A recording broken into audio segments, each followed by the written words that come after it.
College is a wonderful place full of young progressive individuals who care about human rights, civil liberties, and certainly about the environment. Sometimes, though, a simple act of sneezing can bring you a lot of trouble. So if you sneeze on the board, not only are you embarrassed and perceived to cover your stain immediately by a napkin once you have it, this napkin shows that the stain is bounded. In particular, the stain is a P infinity norm, and S is contained in it. But what is immediately noticed is that a lot of this napkin is unused.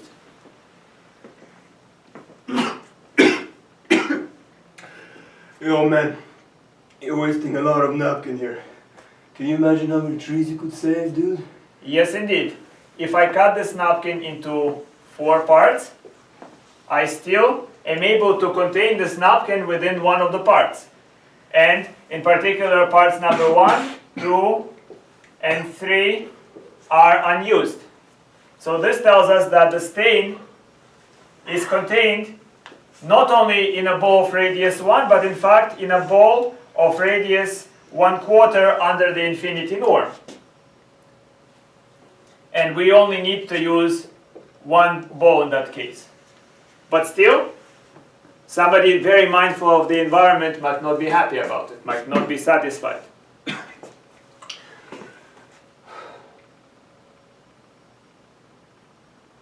What the expression might suggest is that you can see that this napkin number 4 still has a lot of space that is not covering the stain. So we might proceed to further subdivide into 4 parts. Now, you can see that the napkin parts 4.1, 4.2, 4.3, 4.4 is containing the stain. Each such napkin then can be divided further and further. And of course, you never really leave a 0 carbon print unless this process continues forever. Must it continue forever or not? This is the case of totally bounded set. Far out, man, far out. So here we would like to understand the distinction between totally bounded sets and merely bounded sets. So first recall the definition of what it means for a set to be bounded. A set A is bounded if it can be contained in a ball of radius r centered at some x inside of the metric space M. What does it mean? It means that if you select a big enough napkin, center it at the stain, that napkin will fully cover the stain. Now what is totally bounded? I said A is said to be totally bounded if given epsilon bigger than 0, any epsilon bigger than 0, there are points x1 through xn, finitely many points, such that the stain can be contained inside of all those open balls together. So here is a picture of possibly a totally bounded set. So you can see that this stain is covered by several tiny napkins. Now to understand what it means for a set to be totally bounded, you're given, instead of one big napkin, you are given many small napkins of radius epsilon. No matter how small those napkins, you should be able to use only finitely many napkins out of your napkin box to cover the stain. So the napkin could be microscopic in size, and maybe you'll need to use 1,000,000 such napkins, but still only finitely many for any epsilon. Okay? So first let's begin with a few very basic observations. So first observation is that in the definition of totally bounded set, we picked the points at which to place the napkins to be parts of the metric space and not necessarily part of A. This can be always rectified. So if we have a cover, an epsilon, it's called an innet by the way, any such cover, any collection of the centers of those napkins is going to be called an epsilon net. Now if we have been able to find an epsilon over 2 net with points x1 through xm in the space M, and see that A is contained inside of this union of open balls. Without loss of generality, of course, each open ball is non-empty as it is intersected with the set A. So that means that in the intersection A and both radius epsilon over 2 x sub k, there will be some y sub k that is both part of A and part of the ball. This immediately implies that A is covered by balls of radius epsilon whose center is y over k. Make sure that you see why that is. So there is a very simple lemma that describes totally bounded sets and gives us a feeling of what those sets are. So a set A is totally bounded if and only if, given epsilon bigger than 0, there are finitely many sets A1 through AN, all contained in A, whose diameter is less than epsilon for each I, such that A can be written as the union of those sets. So before giving the proof of this theorem, let's try to understand what it means. A set is totally bounded if I can rip it into pieces, each piece of diameter less than epsilon. And as I rip the set into those pieces, I find only finitely many pieces remaining. So I will never be able to rip a set, like let's say a set that is infinite. When you rip it apart into tiny segments, you will have infinitely many such tiny segments. That does not happen with totally bounded sets. So let's see the proof. So first, suppose that A is totally bounded. Remember the definition. A is totally bounded if given epsilon, I can pick some points x1 through xn in the ambient space M. And I can make those points x1 through xn the centers of napkin of arbitrary small radius. In this case, I chose it to be epsilon over 2. So I will be able to find finitely many points, and on top of those points place tiny napkins of radius epsilon over 2. This finite union of napkins will contain the set A. Now, how are we going to then use those napkins to create the tearing of the space A? What we do is we can say that AI is going to be the intersection with the set A and the napkin that is centered at xi. Then clearly the diameter of AI is less than epsilon. This tells us now that A is the union of finitely many chunks, and each chunk is of small diameter epsilon. Conversely, given any epsilon bigger than 0, suppose that we find that the set A can be ripped apart into subsets A1 through AN, each of very small diameter, let's say epsilon over 2. Now in each chunk, in each segment, in each piece of AI, I will pick a point and I will make it the center of a tiny napkin of radius epsilon. So I will take this chart and I will make it, this point, the center of a whole napkin of a small radius. Now, the union of those napkins will again contain A. So this is the epsilon net for the set A.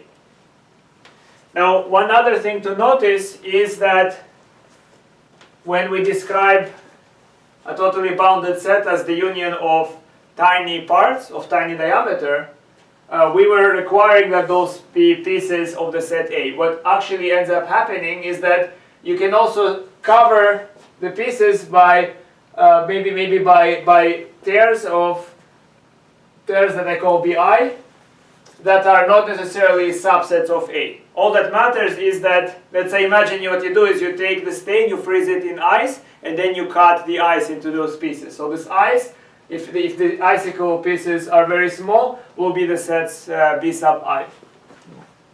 And as long as the set A can be contained in a bigger set that is cut into tiny chunks of radius less than epsilon, that set A is totally bounded. So now let's consider examples. So the very first example, how is totally bounded different from bounded, from merely bounded? So first of all, totally bounded sets are bounded. How do we know?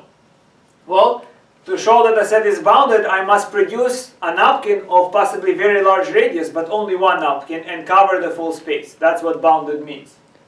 So how are we going to do that? So what we are able to do is, given epsilon, given any small radius, I can cover my stain with finitely many napkins of that size. So you see in this picture, you see many tiny napkins, but not one big napkin. So let x1, xn be the E net, the epsilon net, and that means that A is contained in the union of those n napkins. Then I can take R to be the maximum of the distances from x1 to xi and add to it an epsilon. So what I'm really doing is pictorially imagine that those are the tiny napkins containing the set. What I'm doing is I'm taking this as x1 and I'm measuring the distances of x1 to all the other centers of the napkin. And I'm going to select this radius to be the radius of my big napkin. That's in essence the idea. So technically what you do is you can say R, the radius of the napkin, is the distance from x1 to all the other centers of napkins, and you just add epsilon for safety. And then if you just verify, you will see that A is contained in that one napkin.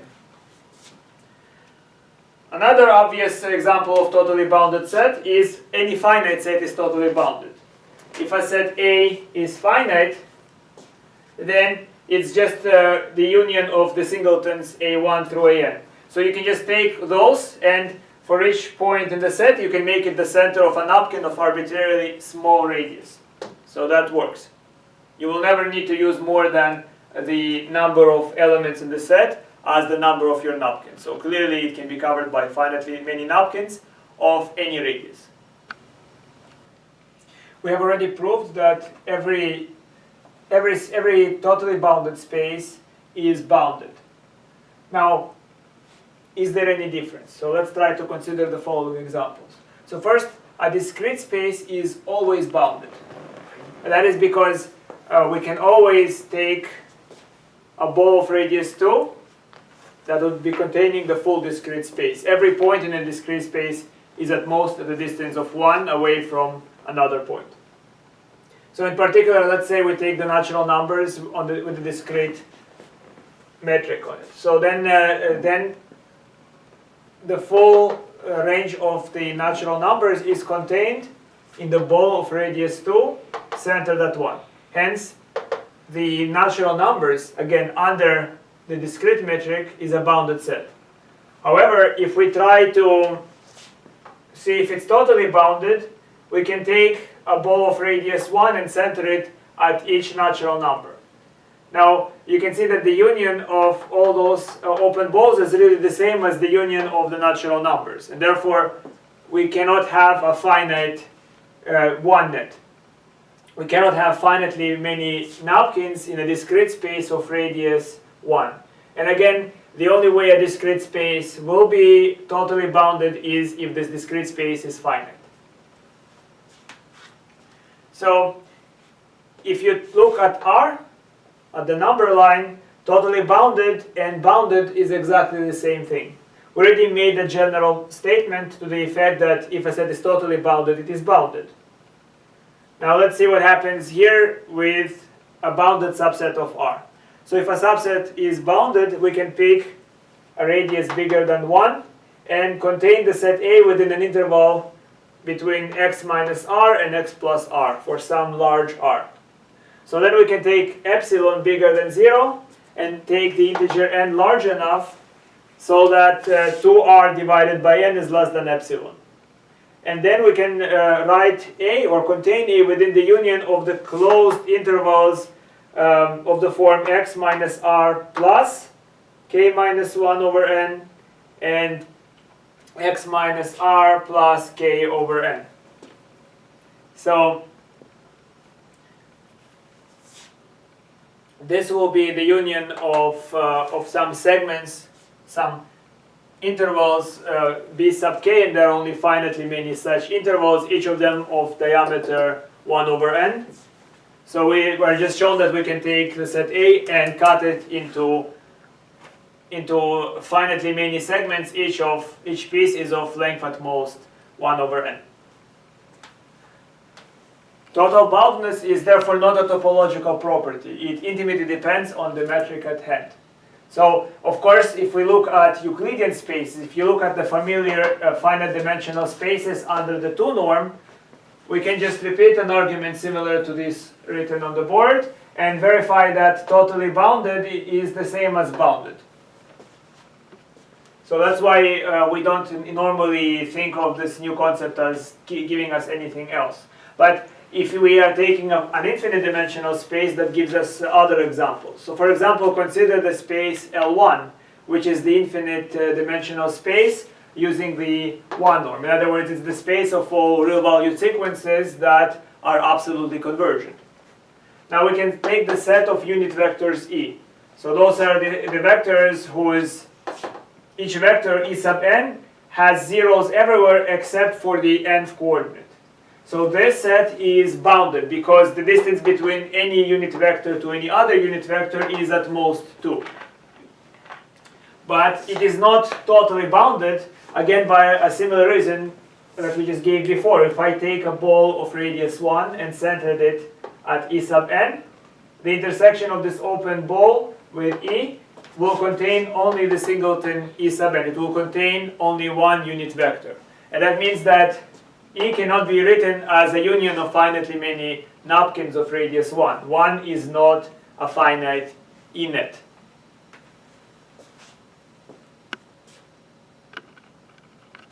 Now we go to sequential criterion for total boundedness. So if we take, this is our first lemma, let xn be a sequence in the metric space, and let A be the range of the sequence. So if we find that xn is Cauchy, then the range is a totally bounded set. If the range A is totally bounded, on the other hand, then the sequence xn must have a Cauchy subsequence. So let's prove it. So first let's prove result I. So how do we know that the sequence xn is Cauchy if the range is totally bounded? Let epsilon be any arbitrarily small number. So since the sequence xn is Cauchy, it means that eventually for large values of the integers little n and little m, say whenever they are larger than some big integer capital N, the distance xn to xm will be less than epsilon. So that tells us that we can just pick x1 all the way through x sub capital N as our epsilon net. So the set A is clearly contained in the balls of radius epsilon whose centers are the x sub k. And this n here is, of course, capital N. Now, why so? So ball centered at x sub 1 will contain the point x1 and possibly no further points. Ball centered at x sub 2 will contain the point x sub 2 in the set A and possibly no other points. But of course, the points are going to be clustered all once we approach the capital N point. All the further elements will be clustered within a ball of radius epsilon around that last point. So this tells us that, of course, A is totally bounded. So on the other hand, suppose that we know that the set A, the range of the sequence, is totally bounded. What it implies, in fact, is that the sequence has a Cauchy subsequence. It does not imply that the sequence itself has to be Cauchy, only that it must have a subsequence that is Cauchy. So let's see how we verify it. So if A is a finite set, in other words, if the image only has finitely many elements, that means that the sequence xn must contain a constant subsequence. And every constant sequence is Cauchy, so we are done in that case. So assume that the range A is infinite. So what we're going to do, we are going to tear this range into smaller and smaller pieces. Again, we're assuming that the range A is totally bounded. So first, I can tear the range into a finite union. I call this union A sub 1, 1, all the way through A sub 1, little n of 1. It depends on the index 1. And the diameter of each piece is less than 1. Now, there are only finitely many such sets. One of them has to be infinite. Let's relabel it as A sub 1. So A sub 1 is the piece containing infinitely many points. Maybe others also contain infinitely many points, but at least one has to contain infinitely many points. So then what we're going to do is we're going to begin tearing apart the set A1. We took this one piece and we're going to now tear it further. Now first, A1 is itself totally bounded. And it is infinite. So then I can write A1 as a union of even smaller pieces, each of diameter less than 1/2. One of those sets must be infinite, and we can label it as A2. So now we already have a set A2 containing infinitely many elements in the sequence, and it is totally bounded, infinite, and of diameter less than 1/2. And this procedure can be continued arbitrarily. So let's say an m stage in this procedure is we're having constructed A sub m minus 1, that is infinite, totally bounded, and of diameter 1 over m minus 1. We can break this set further, again writing it as a union of small pieces, each of diameter 1 over m. And now we observe that in this construction we have constructed a nested sequence of sets. A contains A1, contains A2, contains A3, onwards forever, and the diameters of those sets are melting away to 0. Each of those sets is infinite. Now what we can then do is we can pick an element from the sequence in each A sub m, and we of course make sure that the sequence n sub m is an increasing sequence. And this gives us the desired Cauchy sequence. Why is it Cauchy? It's because those elements for once I reach m equal to 2, every element after m equal to 2, because of this nested feature, will be within x sub n2 within a radius of 1/2. If I go to x n sub 3, every further element will be away from it no more than 1/3 of a unit. So this must be a Cauchy sequence. So here let's illustrate with a few examples the previous lemma. So take the sequence xn to be -1 to the n, and this is a subsequence of R. What is the range A? The range A is just the points -1 and 1. So for example, all the even integers are mapped to -1, are mapped to 1, and all the odd integers are mapped to -1. Now, A, the set is bounded, and in R there is no distinction, so bounded means totally bounded. Now we can create a constant subsequence of the even integers. They are all mapped to 1, and the odd integers are all mapped to -1. So those are the two and only Cauchy subsequences of xn. So the best, as dilemma part 2 told us, the best we can do is create a Cauchy subsequence. The sequence itself, even if its range is totally bounded, does not have to be a Cauchy sequence. So if we take the set E, which is a subset of L1, the set of all unit vectors in L1, if you remember. So this set of all coordinate vectors, not just all unit vectors. Unit vectors, some of them are not included. So the E sub n is a bounded set. It's bounded within a bow of radius slightly more than 2. But this set is not totally bounded.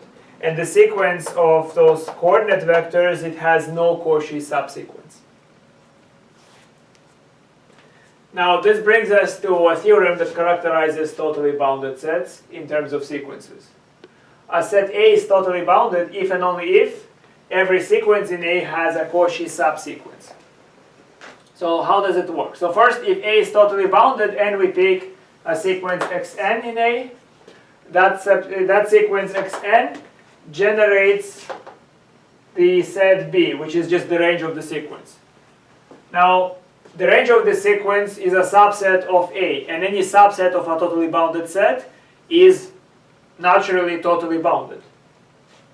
So we already saw in part 2, in the lemma, how to construct a subsequence from that information. So that is clear. On the other hand, suppose that A is not totally bounded.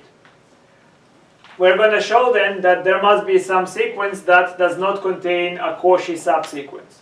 So we do that, we pick epsilon bigger than 0, and for this epsilon, A does not have an epsilon net. So in other words, it's impossible to have finitely many napkins of radius epsilon that cover the stain A. Now, how does it help us generate a sequence? So first we can pick any point x1 in A and place it as the center of a napkin of radius epsilon. That cannot be the whole of space. So there would be a point x2 that belongs to A, but does not belong to any point covered by, it does not belong to points covered by the napkin. So that would be x2. And in general, we can pick xn to be a point of A that was not covered by the finitely many napkins that I counted here, 1 through n minus 1. So the sequence xn is now, it cannot possibly have a Cauchy subsequence. Why? Because the distance between the centers xn and xm, the centers of those napkins, is at least epsilon. So each open ball does not contain any member of the sequence other than its center.